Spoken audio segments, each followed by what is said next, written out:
ಕಾನೂನು ಹೋರಾಟಗಳೆಲ್ಲ ಮಾಡಿಕೊಂಡು ಲಾಸ್ಟು ಒಂದು ವಾರದ ಹಿಂದೆ ನಮ್ಮನ್ನು ರಿಸಲ್ಟ್ ಅನೌನ್ಸ್ ಮಾಡಿದ್ರು. ಇವತ್ತು ನಮಗೆ 17ನೇ ತಾರೀಕು ಅಧ್ಯಕ್ಷ ಉಪಾಧ್ಯಕ್ಷ ಚುನಾವಣೆ ನಡೆಸಿದ್ರು ಚುನಾವಣಾಧಿಕಾರಿ. ಅದರಲ್ಲಿ ರಿಸಲ್ಟ್ ಬಂದಾಗ ನಮ್ಮದು ಕಾಂಗ್ರೆಸ್ ಬೆಂಬಲಿತ ಶರತ್ ಬಚ್ಚೇಗೌಡರು ನೇತೃತ್ವದಲ್ಲಿ 8 ಸೀಟ್ ನಮಗೆ ಬಂದಿತ್ತು. ಅದ್ರ ಪ್ರಕಾರ ಇವತ್ತು ಅಧ್ಯಕ್ಷ ಉಪಾಧ್ಯಕ್ಷ ಚುನಾವಣೆ ಆಯಿತು. ಅಧ್ಯಕ್ಷರಾಗಿ ನನ್ನನ್ನು ಆಯ್ಕೆ ಮಾಡಿದ್ದಾರೆ ನಮ್ಮ ಹೈಕಮಾಂಡು, ಮತ್ತು ಉಪಾಧ್ಯಕ್ಷರಾಗಿ ನಮ್ಮ ಅಕ್ಬರ್ ಬೈರಿ ಅವ್ರನ್ನ ಆಯ್ಕೆ ಮಾಡಿದ್ದಾರೆ. ಅವರು ಏನು ನಮ್ಮ ಶರತ್ ಬಚ್ಚೇಗೌಡರು ನಮ್ಮ ಮೇಲೆ ನಂಬಿಕೆ ಇಟ್ಟು, ಆಮೇಲೆ ಷೇರುದಾರರು ಏನು ನಮ್ಮ ಮೇಲೆ ನಂಬಿಕೆ ಇಟ್ಟು ನಮಗೆ ಮತದಾನ ಮಾಡಿ ನಮ್ಮ ಶರತ್ ಬಚ್ಚೇಗೌಡರು ಜನಪ್ರಿಯ ಶಾಸಕರು KNX ಅಧ್ಯಕ್ಷರು ಅವ್ರ ನೇತೃತ್ವದಲ್ಲಿ ಕಾಂಗ್ರೆಸ್ ಬೆಂಬಲಿತ 8 ಜನ ನಾವು ಗೆದ್ದಿದ್ದೀವಿ. ಆಮೇಲೆ ಅಪೋಸಿಷನಲ್ಲೂ 5 ಜನ ಗೆದ್ದಿದ್ದಾರೆ. ನಾವು ಬ್ಯಾಂಕ್ಗೆ ಎಲೆಕ್ಷನ್ನು ಚುನಾವಣೆ ಮಾತ್ರ ನಾವೆಲ್ಲ ಪಾರ್ಟಿ ಪಕ್ಷ ಅಂತ ನೋಡಬೇಕು. ಯಾಕಂದರೆ ಅದು ಫೈನಾನ್ಷಿಯಲ್ ಇನ್ಸ್ಟಿಟ್ಯೂಟ್ ಆಗಿರೋದ್ರಿಂದ ನಾವಲ್ಲಿ ರಾಜಕಾರಣ ಮಾಡೋದು ಏನು ಅಷ್ಟೇನು ಸೂಕ್ತ ಅಲ್ಲ. ನಾವು ಅದನ್ನು ಬೆಳೆಸ್ಕೊಂಡು ಷೇರುದಾರರಿಗೆ ಏನು ಅನುಕೂಲ ಬೇಕೋ ಅದನ್ನು ಮಾಡಿಕೊಂಡು ಷೇರುದಾರರ ಹಿತದೃಷ್ಟಿನ ನಮ್ಮ ಮೊದಲನೇ ಆದ್ಯತೆ. ಆಮೇಲೆ ನಮ್ಮ ಬ್ಯಾಂಕ್ ಸರ್ವತೋಮುಖ ಅಭಿವೃದ್ಧಿ ಹೊಂದಬೇಕು, ಠೇವಣಿದಾರರ ಸುರಕ್ಷತೆ ನೋಡಬೇಕು, ಗ್ರಾಹಕರಿಗೆ ಅನುಕೂಲ ಮಾಡಬೇಕು.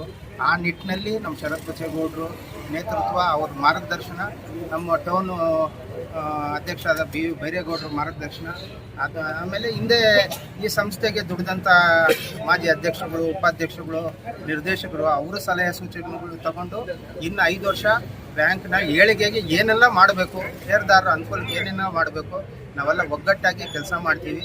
ಮುಂದಕ್ಕೆ ನಾವೇನು ಪ್ರಣಾಳಿಕೆಯಲ್ಲಿ ನಾವೇನು ಪ್ರಕಟ ಮಾಡಿದ್ವಿ ಚುನಾವಣೆ ಸಂದರ್ಭದಲ್ಲಿ, ಅದನ್ನು ಮ್ಯಾಕ್ಸಿಮಮ್ಮು ನಾವು ಅದನ್ನು ಮಾಡೋದಕ್ಕೆ ನಮಗೂ ಕಾನೂನು ಅದೆಲ್ಲ ನೋಡಬೇಕಾಗ್ತದೆ. RBI ಗೈಡ್ಲೈನ್ಸ್ ನೋಡಬೇಕಾಗ್ತದೆ, ಸರ್ಕಾರದಿಂದ ಬರೋ ಕಾನೂನುಗಳನ್ನ ನಾವು ಪಾಲನೆ ಮಾಡಬೇಕಾಗ್ತದೆ. ಅದನ್ನೆಲ್ಲ ನೋಡಿಕೊಂಡು ಷೇರುದಾರರಿಗೂ ಹಿತದೃಷ್ಟಿ, ಬ್ಯಾಂಕ್ನ ಹಿತದೃಷ್ಟಿ ನೋಡಿಕೊಂಡು ನಾವೇನು ಪ್ರಣಾಳಿಕೆಯಲ್ಲಿ ಹೇಳಿದ್ವಿ ಎಲ್ಲನೂ ಮಾಡೋದಕ್ಕೆ ಜಂಟಿ ಸಾಲ ಕೊಡುವಂಥ ಒಂದು ಇದಿರ್ಬೋದು, ಪ್ರಣಾಳಿಕೆ ಇರ್ಬೋದು.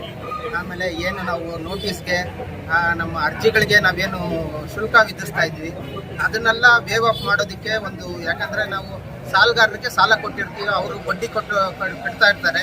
ನಾವು ಯಾವುದೋ ಒಂದು ನೋಟಿಸ್ ಕೊಟ್ಬಿಡ್ತೀವಿ ಅಂತ ಅದಕ್ಕೊಂದು 50 ರೂಪಾಯಿ 100 ರೂಪಾಯಿ ಹಾಕೋದೇನು ಅಷ್ಟೇನು ನಮಗೆ ಸಮಂಜಸ ಕಾಣ್ತಾ ಇಲ್ಲ. ಹಿಂದೆನೂ ನಾವು ಡೈರೆಕ್ಟರ್ ಆಗಿದ್ದಾಗ ಅದನ್ನೆಲ್ಲ ನಾವು ವೇವ್ ಆಫ್ ಮಾಡಬೇಕು ಅಂತ ತುಂಬ ಪ್ರಯತ್ನ ಪಟ್ಟು ಅದು ಆಗಲಿಲ್ಲ. ಈ ಸರಿ ನಮ್ಮದೇ ಬೋರ್ಡ್ ಇರೋದ್ರಿಂದ, ನಮ್ಮ ಕೈಯಲ್ಲೇ ಆಡಳಿತ ಇರೋದ್ರಿಂದ ಷೇರುದಾರರ ಹಿತದೃಷ್ಟಿಯಿಂದ ಸಾಲಗಾರರಿಗೆ ಏನು ಅನುಕೂಲ ಬೇಕು ಅವ್ರ ಮೇಲೆ ಹೊರೆ ಈ ನೋಟಿಸು ಫೀಸು ಅಂತ ಹೊರೆಗಳನ್ನೆಲ್ಲ ಕಡಿಮೆ ಮಾಡಿ ಜಂಟಿ ಸಾಲನ ಈ ಕಾನೂನು ರೀತಿಯಲ್ಲಿ RBI ಗೈಡ್ಲೈನ್ಸು ಮತ್ತು ನಮ್ಮ ಡಿಪಾರ್ಟ್ಮೆಂಟು ಏನು ಕಾನೂನುಗಳು ಹೇಳುತ್ತೆ ಅದನ್ನು ಪಾಲನೆ ಮಾಡಿಕೊಂಡೇ ನಾವು ಕೊಡಬೇಕಾಗ್ತದೆ. ಅದನ್ನು ತರುವಂಥ ನಿಟ್ಟಿನಲ್ಲಿ ನಾವೆಲ್ಲ ಸೇರಿಕೊಂಡು ನಾವು 13 ಜನನು ನಮ್ಮ ಕಾಂಗ್ರೆಸ್ ಬೆಂಬಲಿತ 8 ಜನ ಇದ್ದೀವಿ, 5 ಜನ ಅವರು ಇದ್ದಾರೆ. ಅವ್ರನ್ನೂ ಸೇರಿಸ್ಕೊಂಡು ಬ್ಯಾಂಕ್, ಯಾಕಂದರೆ ಬ್ಯಾಂಕಲ್ಲಿ ರಾಜಕಾರಣ ಮಾಡಬಾರ್ದು ಅನ್ನೋ ಒಂದೇ ದೃಷ್ಟಿಯಿಂದ ನಾವೆಲ್ಲ ಒಗ್ಗಟ್ಟಿಗೆ ಹೋಗ್ತೀವಿ. ಆಮೇಲೆ ನಮ್ಮೆಲ್ಲರೂ ನಮ್ಮ 8 ಜನ ಬೋರ್ಡ್ ಪರವಾಗಿ ನಮ್ಮ ಷೇರುದಾರರಿಗೆ ಯಾರು ಮತ ಕೊಟ್ಟಿದ್ದಾರೆ ಅವ್ರಿಗೆಲ್ಲ ಧನ್ಯವಾದ ತಿಳಿಸಿ, ನಮ್ಮ ನಾಯಕರಾದ ಶರತ್ ಬಚ್ಚೇಗೌಡರಿಗೆ, ನಮ್ಮ ಬೈರೇಗೌಡರಿಗೆ, ನಮ್ಮ ಕಾಂಗ್ರೆಸ್ ಪಕ್ಷದ ನಮ್ಮ ಟೌನ್ನ ಎಲ್ಲ ನಾಯಕರಿಗೂ, ಕಾರ್ಯಕರ್ತರಿಗೂ, ಆಮೇಲೆ ನಮ್ಮ ತಾಲೂಕಿನ ಎಷ್ಟೋ ಲೀಡರ್ಗಳು ಬಂದು ನಮಗೋಸ್ಕರ ಕಷ್ಟಪಟ್ಟಿದ್ದಾರೆ, ಅವ್ರಿಗೆಲ್ಲ ಧನ್ಯವಾದ ತಿಳಿಸಿ ನನ್ನ 2 ಮಾತನ್ನು ತಿಳಿಸಿ. ಮಾಧ್ಯಮ ಮಿತ್ರರಿಗೆ ನಮಸ್ಕಾರಗಳು. 9/2/2025 ಟೌನ್ ಕೋಆಪರೇಟಿವ್ ಬ್ಯಾಂಕ್ ಚುನಾವಣೆ ನಡೆದಿತ್ತು. ಆ ಚುನಾವಣೆಯಲ್ಲಿ ನಾವು ಆವತ್ತೇ ಘೋಷಣೆ ಮಾಡಿದ್ವಿ 8/5 ಅಂತ. ಅದಕ್ಕೆ ಯಾವುದೋ ಕಾರಣದಿಂದ ನ್ಯಾಯಾಲಯಕ್ಕೆ ಹೋಗಿತ್ತು. ಅದು 8 ದಿವಸದ ಮುಂಚೆ ನಮ್ಗೆ ಪರವಾಯಿತು. ನಾವು 8 ಅವ್ರು 5 ಆದ್ರಿ. ಅದಕ್ಕೆ ನಮ್ಮ ಷೇರುದಾರ 19,000 ಜನ ಷೇರುದಾರಿದ್ದಾರೆ ಸುಮಾರು ಟೌನ್ ಬ್ಯಾಂಕಾಗ.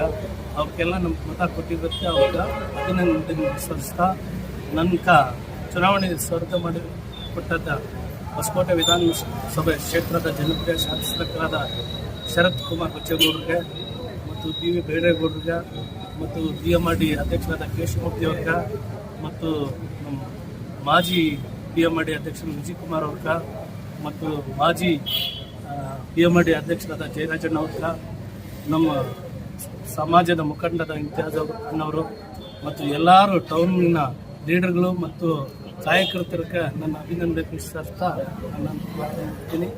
ಜೈ ಹಿಂದ್, ಜೈ ಕಾಂಗ್ರೆಸ್. ಅಂದರೆ ಇವತ್ತು ನನಗೆ ತುಂಬ ಸಂತೋಷದ ದಿನ.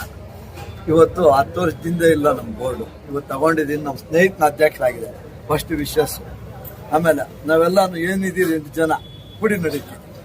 ಯಾವುದಕ್ಕೆ ಎಷ್ಟು ಮಾಡಬೇಕು ಏನು ಮಾಡಬೇಕು ಎಲ್ಲ ನೋಡಿಕೊಂಡು ಸ್ವಚ್ಛವಾದ ಆಡಳಿತ ನಮ್ಮ ನಾಯಕರಿಗೆ ಒಳ್ಳೆ ಆಡಳಿತ ಕೊಡೋ ಟೀಮ್ ಆಗ್ತದೆ ನಮ್ಮ ನಾಯಕರು. ಯಾಕೆಂದ್ರೆ 224 MLAಗಳಲ್ಲಿ ನಮ್ಮ ನಾಯಕರೇ ಉತ್ತಮ, ಅಷ್ಟು ಚೆನ್ನಾಗಿದ್ದಾರೆ. ನಾವೆಲ್ಲ ಇವತ್ತು ಈ ಥರ ಬರಬೇಕು, ಈ ಥರ ಗೆಲ್ಲಬೇಕು, ಜನಗಳಿಗೆ ಮನ್ಸಿಗೆ ಬರಬೇಕು ಅಂದರೆ ನಮ್ಮ ನಾಯಕರನ್ನ ನೋಡಿ ನಮ್ಗೆ ಓಟ್ ಕೊಟ್ಟವ್ರೆ, ನಮ್ಮ ನಾಯಕರ ಆಡಳಿತ ನೋಡಿ ನಮ್ಗೆ ಓಟ್ ಕೊಟ್ಟವ್ರೆ, ನಮ್ಮ ನಾಯಕರ ಕೆಲಸ ನೋಡಿ ನಮ್ಗೆ ಓಟ್ ಕೊಟ್ಟವ್ರೆ. ಹಂಗಾಗಿ ನಾವು ಜನಗಳಿಗೆ ಏನು ಆಶ್ವಾಸನೆ ಇಟ್ಕೊಂಡಿದ್ದಾರೆ ಯಾವುದು ಹುಸಿ ಮಾಡಲ್ಲ, ನೋಡಿಕೊಂಡು ಏನು ಮಾಡಬೇಕು, ಯಾವ ಟೈಮ್ಗೆ ಏನು ಮಾಡಬೇಕು ಅಂತ ನೀಟಾಗಿ ಮಾಡ್ತೀವಿ. ಇದಕ್ಕೆಲ್ಲ ಸಹಕಾರ ಕೊಟ್ಟಂಥ ನಮ್ಮ ಬಳ್ಳಾರಿನವರು ಹಾಗೂ ಎಲ್ಲ ಲೀಡ್ರುಗಳು, ಇಷ್ಟು ಹೇಳೋದು ಬೇಡ, ಎಲ್ಲ ಲೀಡ್ರುಗಳು ಧನ್ಯವಾದ ಹೇಳಿ ಈ ಬೋರ್ಡ್ನ ಹಿಂಗೆ ನಡೆಸ್ಕೊಂಡು ಹೋಗ್ಬೇಕು. ನೆಕ್ಸ್ಟ್ ನಾವು 13ಕ್ಕೆ 13 ಗೆಲ್ಲಬೇಕು, ಆ ಥರ ಪ್ಲಾನ್ ಮಾಡ್ತೀವಿ.